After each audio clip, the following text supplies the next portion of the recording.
Let's talk. Giles Brown. Claudia from Spence Clarke joins us, by the way. Now, you know that thing... sorry, first of all, good morning, Claudia. Good morning, Giles. May I say, I mean, obviously the listeners can't see this, but what a lovely colour you are. Oh, thank you. So summer has been good for you so far? So far, very, very good. Costa de la Luz? Yes. Tarifa? Costa de la Luz, Tarifa. And this is the best part of the summer because it gets quieter now. They've all gone. This weekend, isn't it? It's going to be Operation Salida again. I want them all gone. I want them all gone. Now it's getting better. I went to Malaga on... What day was Thursday? So I went to Malaga on Tuesday, okay? Malaga. Okay. Yeah, there and back. Yeah, 4 hours. To drop off a large TV, yeah? Mm-hmm. So just literally on this side of Malaga, not even below the Malaga side, and 4 hours. Oh my God. I know. I had to stop at the Butibamba, the famous venta on the way back to get a life-affirming bocata de lomo. Because, with all the police, they all seem to stop there. I don't know why. Well, because it's been a venta there forever, so therefore it's a really popular place. But my goodness, yes, this is the weekend where it starts to your favourite month, September and May, because one at the beginning and one at the end of summer. Yeah, nice. Yeah, indeed. And you know how I was joking? So I had a few technical problems with my first guest, and then we said, "Oh, it's okay because Claudia is live in the studio." But you just got yourself locked out. You locked in, didn't you, somewhere? Yes, that would have been good. That would have been very, very interesting. Indeed. Right then, good. So this morning, 952784000 is the phone number. studio@tre.radio is the email. The TV's frozen. The Facebook page is Talk Radio Official. You can WhatsApp me or Claudia with any questions. +34 645 99 67 95. And it's funny because we're talking about the joys of being here in Spain and next. But there are people who, for one reason or other, will want to go back to the UK or to their countries of origin. Last month we covered a handful of very useful tips for people moving to Spain, but this time we've got a series of recommendations for people who are going in the other direction when they are leaving Spain. Yes, the most important part is to take into account the tax residency rules when you're leaving, because as I have explained in many other programs, Spain has the peculiarity of having the not recognizing a partial year, so the partial split year. So this means that once you're tax resident for the whole year. So it is important to know when you're leaving Spain, because if you actually leave Spain after June, you still be considered tax resident for the whole year. And if you leave Spain before June, March, February, you would be considered a non-resident. So imagine you are selling your home, and if you wanted to benefit from the capital gains exemption rule, you would need to sell your home when you're tax resident. Otherwise, you would be considered a non-resident, and not the capital gains exemption wouldn't be applicable. Now, you may be selling a home which is not your main home, just a second home, and it'd be beneficial for you to actually sell it as a non-resident, because the tax rate is lower. As a non-resident is 19%. So it is very important to know when you're leaving Spain to choose the correct timing. So important to seek for tax advice there. Okay, super. So there are other rules. So if you're in Spain for more than 183 days within a calendar year, you'll be considered a tax resident? Yes, exactly. So coming back to what I said before, if imagine somebody left as well in May, left Spain, they moved, and then they decided to spend some couple of time here and months here or weeks in summer and in Christmas, that would make them over the 183 days, so resident again. Once you're over the 183 days and you move from Spain, it is very, very important. The most important proof that you need to have is to register in the tax office in the country that you are going to live in. Why is it so important? Because if you are ever inspected, the Spanish tax authorities, one of the main proofs that you will need is a certificate of tax residency. And the tax office will only provide you with this if you've actually registered as a tax resident. Once you obtain this certificate, you need to advise the Spanish authorities that you're non-resident and change your status. Yeah. So you need to then deregister at the Spanish tax office. Yes, yeah, exactly. So that makes me the fear that we're going to be into the registration frenzy again. So what do we do next? Yes, it is very, very important. The most important thing. I've actually written an article only on this on this question that you've made to me, which is you need to inform the Spanish tax authorities of a Spanish correspondence address for them to contact you. Very important. People don't realize how important this is, especially if you think that if your last tax return you filed is, let's say this year, the tax office can inspect to 4 years in the future. So this, if they imagine, I'll mention here a case study that I have in my article that I wrote. Mm-hmm. Somebody who sold their home, and they left Spain. 4 years from now, they inspected that person. The prescription date is, because they were resident, the 30th of June, and they contact this person in April. Right. They wrote to their home address that the home they sold. Yes. Because that's the address they had. Yeah. It's not because they were being funny. That's the person had not bothered to tell the tax office, I'm moving, please write to me to this address from now on. Right. So they wrote to that person to that address and no response. So they tried the previous accountants. The previous accountants had no obligation to contact the client because they were no more further their client. So they did not do anything. So by then, the letter just goes and to be published in the bulletin, which of course nobody looks at.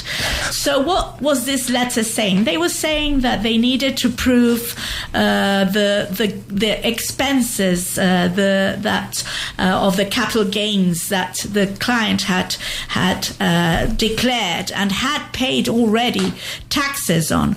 So what happened was the capital gains tax bill was increased and was further increased by fines. At the end, this person owed the tax office a lot of money.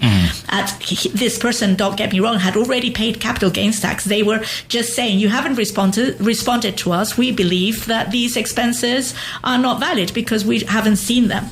So what happened then is that the tax inspector passes the tax collection and the fines to the recaudación of the tax office, and they're very good. They get you in the UK and in Ireland and in the moon, wherever they want, they find you. Yes. But by then, you can only pay the tax and the fine because when they get you, it's past June, and the 4 years have gone, and now it's August, September, you cannot do anything, and what they say is sentence, and you have to pay it. You can't defend yourself. The only way would have been that you responded in the 10 days when they sent you the letter at the beginning. So this has to be a Spanish address. You can't say send it to me care of Market Harborough or Glasgow or at Moonbase 3, for example, if you're trying to get away to the moon. It has to be a Spanish address, correct? Yes.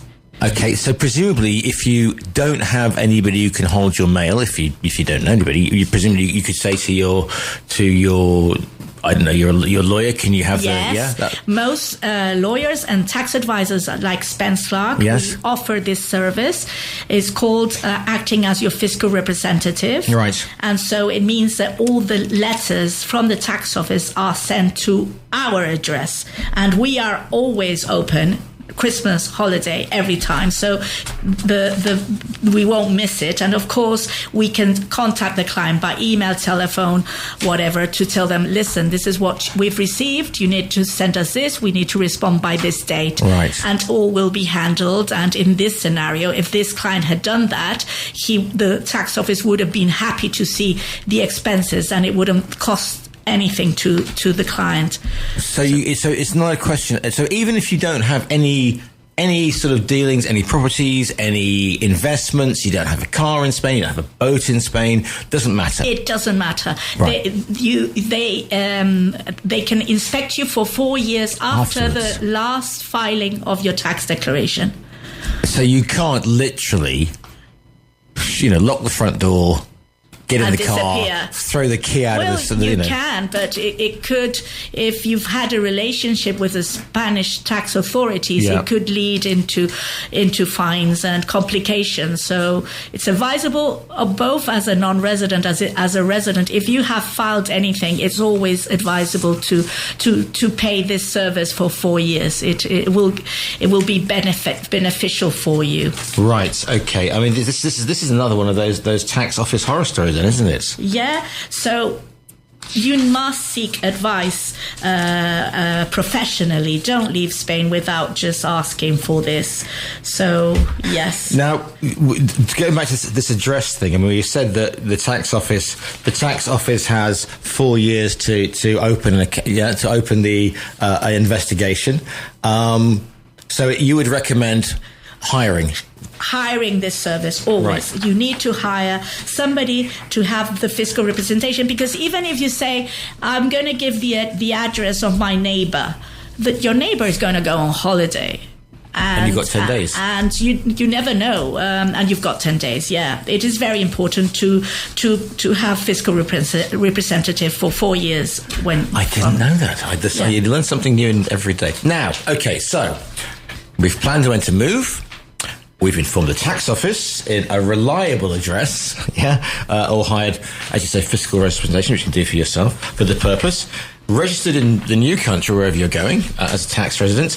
Is there anything else? Of course. Of course there is. Of course there is. It's Spain. Yeah. Well, very important is to deregister from the town hall, the famous empadronamiento. Now you have to tell them, hey, I'm leaving.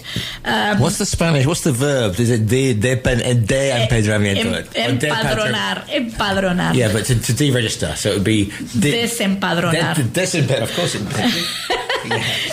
And that is one. And the other one is if you have your TRE or your resident card, it is also advisable to give it back to the police, because although they're not proof of tax residency, because as I have explained, the proof of tax residency is the certificate that is issued by the tax office. These, if you're still registered, these could lead into a tax inspection from the tax office, because they could consider that you're still tax resident. So it's better to close everything. Yeah. If you're not coming back, give back your TRE, go to the town hall, say you're gone. Yeah. Because the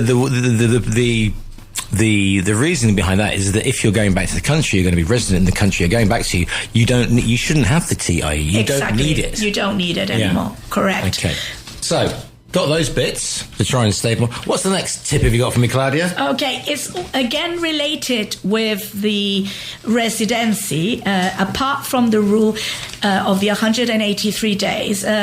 When there is... You can't actually prove, because the client has been, you may be resident in the UK or you may be resident in Spain, and it's very, very hard to prove where you are, and you can't get a certificate of tax residency. Where the tax treaty goes is to where you have a home. Right. So if you still have your home in Spain or that you haven't sold and you're keeping it, you must ensure that you have a house at your disposition in the UK where you're moving to. Doesn't mean that you have to have a home in your name. You can have a rented property, because I'm saying this because there's people who move and they say they're living with a family, they're living with their partner. This is sometimes very difficult to move, and I would say that when you first move, because you could still be inspected and you still tax office may still want you to be tax resident. They still want you to pay tax to Spain. Yeah. They're losing you.